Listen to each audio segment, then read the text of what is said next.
नमस्कार साथियों। आज मैं आपसे एक लघु कथा साझा कर रही हूँ। जो हमारी अनुभूति है वो मुझे लगता है आपने भी कभी न कभी अनुभव किया होगा। सर के बालाजी गए थे, वहाँ पे एक वृक्ष को देख करके जो अनुभूतियाँ हुई हैं वो मुझे लगा आपसे साझा की जाए। तो कुछ शब्दों के माध्यम से शब्दों को संयोजित किया और एक बिंब तैयार करके आपके सामने प्रस्तुत कर रही हूँ।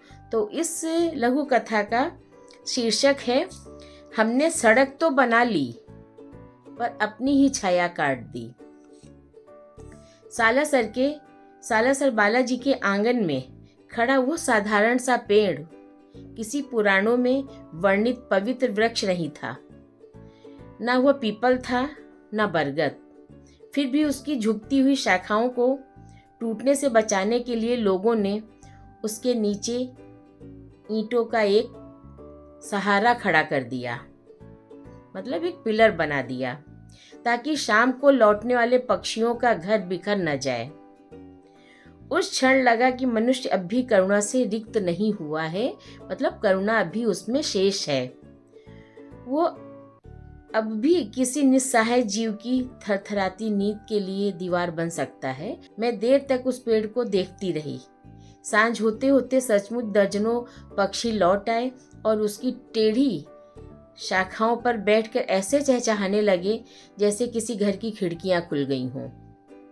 ईंट का वो छोटा सा स्तंभ उस क्षण मुझे मंदिर की किसी मूर्ति से कम पवित्र नहीं लगा, क्योंकि उसने प्रार्थना नहीं बल्कि किसी जीवित घर को बचाया था। पर लौटते समय सड़क के किनारे पड़े कटे हुए पेड़ों के ठूंठों ने उस दृश्य को भीतर ही भीतर हमें तोड़ दिया। यहाँ किसी ने कोई सहारा नहीं दिया था, ना ही इन पे कलावा बंधा हुआ था। यहाँ शाखाएं नहीं, पूरे जीवन को गिरा दिया गया था। उन ठूंठ पर कोई धागा नहीं बंधा था, कोई दीपक नहीं जला था, कोई नारियल नहीं बंधा था। इसलिए शायद उनकी मृत्यु किसी को दिखाई नहीं दी, उनकी कसक किसी को सुनाई नहीं दी, उनकी कराह किसी को आंदोलित नहीं कर सकी। उस रात मुझे बार बार वही मंदिर का पेड़ याद आता रहा, जिसे इसलिए बचा लिया गया क्योंकि वहां पक्षी सोते थे। तब पहली बार समझ में आया कि हम पेड़ों से प्रेम नहीं करते। हम केवल उन पेड़ों को बचाते हैं जिनसे हमारी आस्था या सुविधा जुड़ी हुई होती है या जुड़ जाती है। बाकी पेड़ हमारे लिए बस लकड़ी है, मात्र हमारे लिए एक ठूंठ बन के रह जाते हैं। कुछ महीनों बाद फिर उसी रास्ते से मैं गुजरी।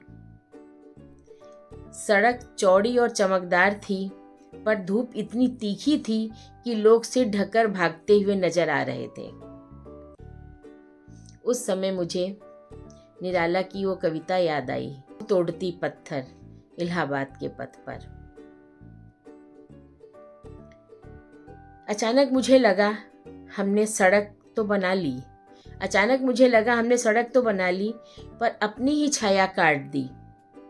और उस क्षण भीतर से एक बहुत धीमी पर कांपती हुई आवाज उठी।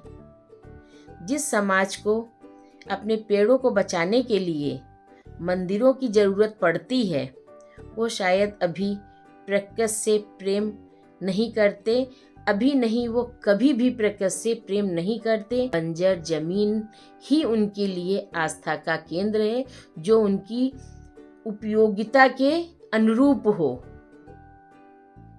इतनी हमारी अनुभूतियाँ थीं, वो हमने आपके सामने व्यक्त कर दी। और ये कहानी क्या उपन्यास बन सकता है, लेकिन आप तक पहुंचने के लिए हमें कम शब्द चाहिए थे कि आप अंदर तक आंदोलित होते हैं। या जो हमने अनुभव किया, क्या वृक्ष सिर्फ श्रद्धा के लिए है, भक्ति के लिए है? मैं कुबेरनाथ राय जी की बात कर रही हूँ, उनके ललित निबंधों की। काक भूसुंडी एक ललित निबंध है उनका। उसमें उन्होंने वृक्ष की जो बात की है और कैसे उस पे पक्षी बैठे हुए बात कर रहे हैं, क्या वर्णन किया है। तो वृक्षों को सहेजना हमारा परम कर्तव्य है, प्रकृति है तो हम हैं। तो मुझे लगा श्रद्धा की दहलीज पर यदि कुछ है तो वो पूज्य है, और श्रद्धा की दहलीज से, धार्मिक स्थल की दहलीज से यदि जब कोई चीज बाहर हो जाती है तो इंसानियत से परे हो जाती है। हमारे लिए वो मात्र एक लकड़ी का ठूंठ रह जाता है। उस पे भी तो पक्षी आते हैं, सैकड़ों पक्षी विहार करते हैं। तो ये हमारा एक सिर्फ एक संवाद है आपसे, क्या ऐसा होना चाहिए? यदि आपको लगता है होना चाहिए या नहीं होना चाहिए, आपके विचार है, आप हमें कमेंट में कह सकते हैं, आप अपने विचार व्यक्त कर सकते हैं। धन्यवाद।